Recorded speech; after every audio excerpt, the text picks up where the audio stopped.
Hi guys, and welcome to a new video. This week I'm going to be showing you how to change the drive belt on a Polaris Sportsman 550 ATV, but I'm pretty sure it's the same process for the 850 and 1000cc model. So I start off by applying the parking brake just for safety, and then I loosen off the rear near side wheel nuts, and that's because we need to remove the rear wheel to get access to the drive belt on this model. I then position the trolley jack under the rear of the quad bike and jack it up so that the wheel's off the ground. I have to use a block of wood in between the trolley jack and the quad because of the ground clearance. Obviously my trolley jack's not big enough for this. And once the wheel's off the ground that we need to remove, I use my axle stand to support that side of the quad bike so it doesn't fall on me. I then proceed to remove the wheel completely. And once I've removed the wheel, I just place it underneath the quad bike. This is another safety measure, so if the axle stand or jack fails, at least you've still got the wheel under there, so hopefully you don't get crushed by the quad bike. We now just need to remove this brace piece which goes across the frame at the back of the quad bike, and it's got 4 15mm bolts, so just take them out and then you can remove the brace piece.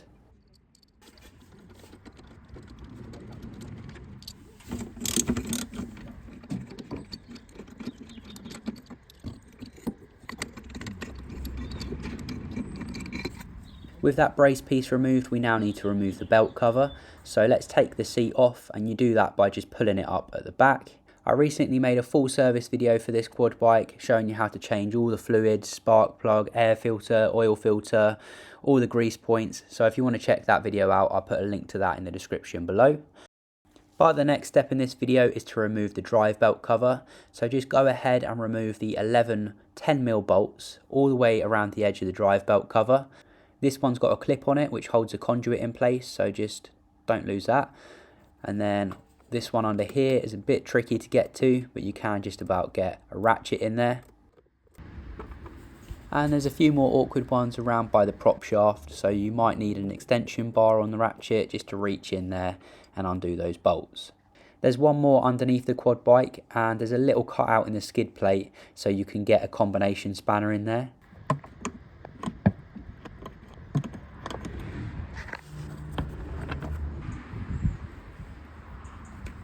And then the final two you can get to from underneath the seat. So you've got one here, and you can use your combination spanner to get in there.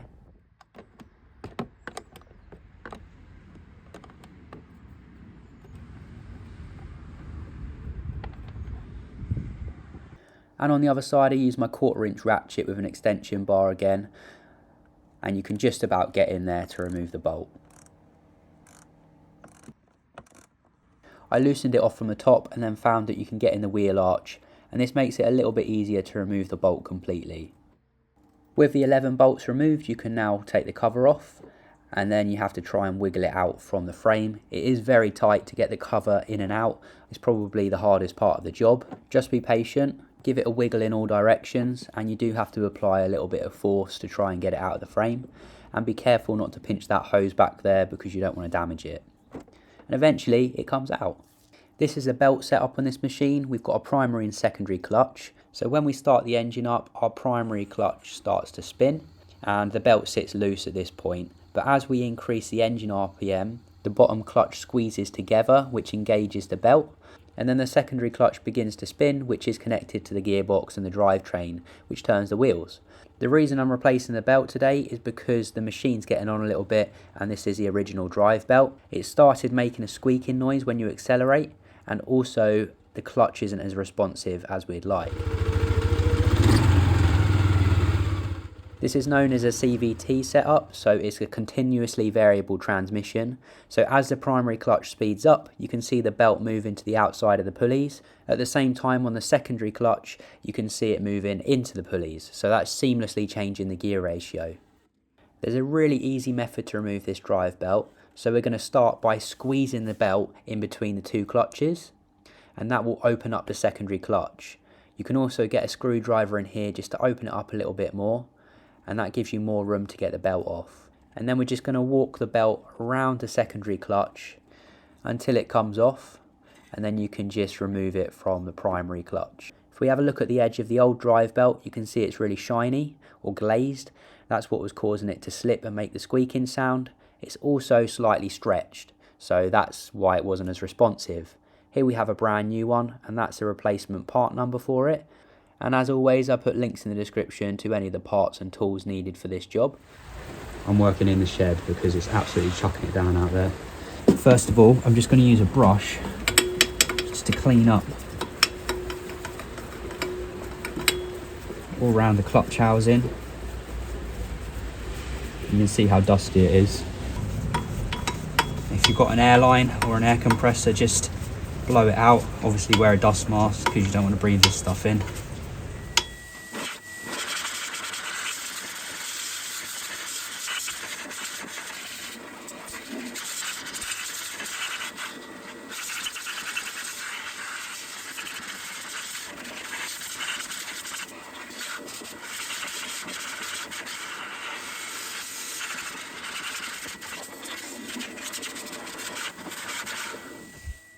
I then just use some isopropyl alcohol to clean up the clutch and where the belts sit. You obviously don't want to use any lubricants or greasy solvents in here because you don't want your belt to slip.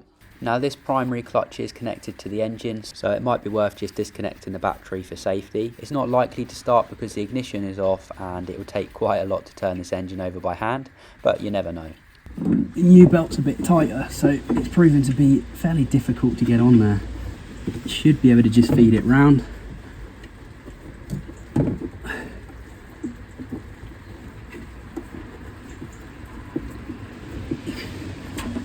Like this. I need to try and open up this plate here, and to do that you need to get a tool in here. Let's just keep going around a bit. Should be able to open this up a little bit if I can rotate it a bit more. Open that plate up a bit. There we go.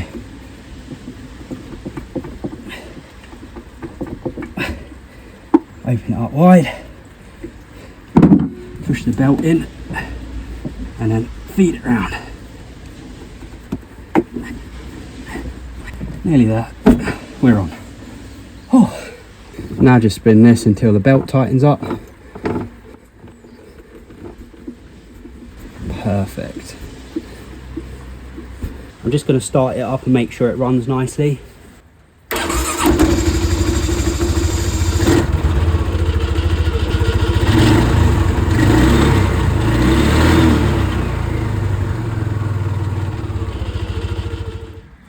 So that's a new belt fitted.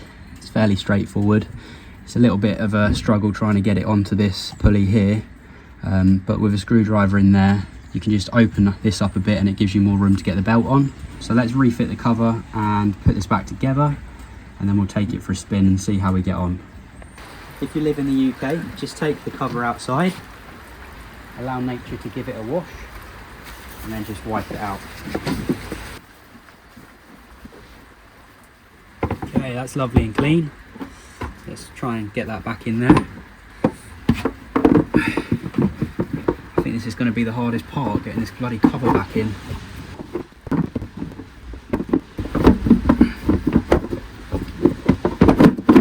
There it is.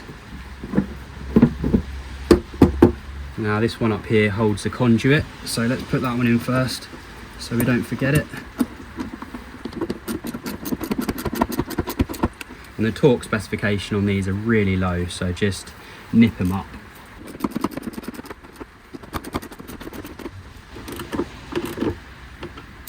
Let's put this brace back on.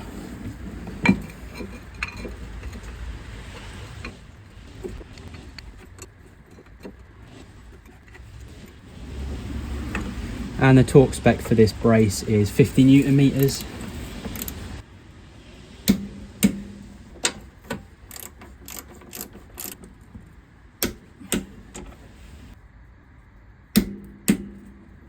So that's tightened up, that's tightened up. Those two are tight. I've got the 5 bolts in around this side, so now we just need to put the bolts in around the other side of the cover. Let's get the wheel on.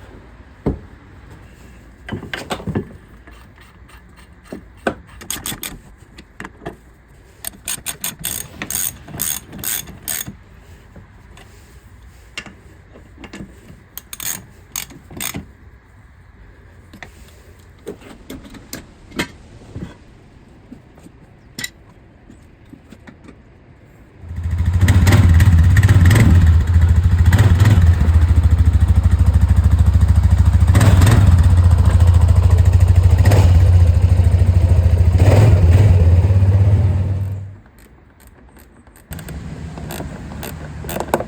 don't know whether these are actually 10mm, you know, because that's slipping a bit. Probably Imperial, because this is an American machine actually. Bloody Yanks. Joking, I love you really.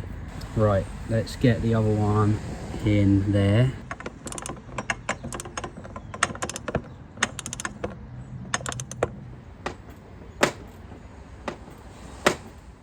Don't forget to torque up your wheel nuts to specification. We can now refit the seat and take it for a test ride. Because we want the belt to wear in nice and evenly, we're just going to be gentle with it on the acceleration. Don't go doing loads of donuts. Talking of donuts, what is that horse up to? Anyway, let's take it for a little test ride.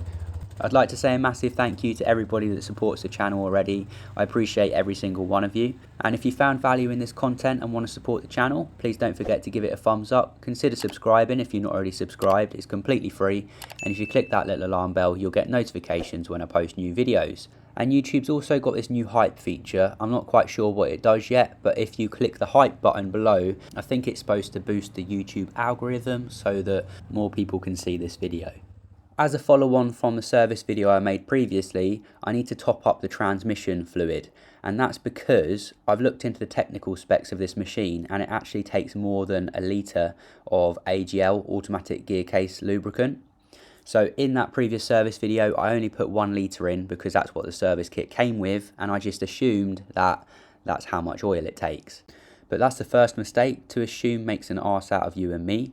So make sure you've got enough oil for carrying out your service before you do it. And when you top up this transmission, you want it to just spill out of the fuel hole when it's on a level ground, and then refit the plug and torque it to specification. This transmission takes about 1.2 litres, so you'll need to get 2 litre bottles of AGL. It's a bit muddy out there, but let's take it for a ride around the field anyway, just to make sure everything's working on it properly, and obviously to have a bit of fun. Since replacing the belt, the accelerator is much more responsive. That's because the belt hasn't got any slack on it, so when you push the accelerator it immediately engages the clutch, whereas before the belt was a bit loose, so it would have to accelerate a bit more to get that belt to engage. So yeah, it's more responsive and it's not making any more squeaking noises on acceleration because the belt's not slipping, it's gripping our pulleys nicely. And you can hear there aren't any gear changes. This has got the CVT, continuously variable transmission, so you get seamless acceleration.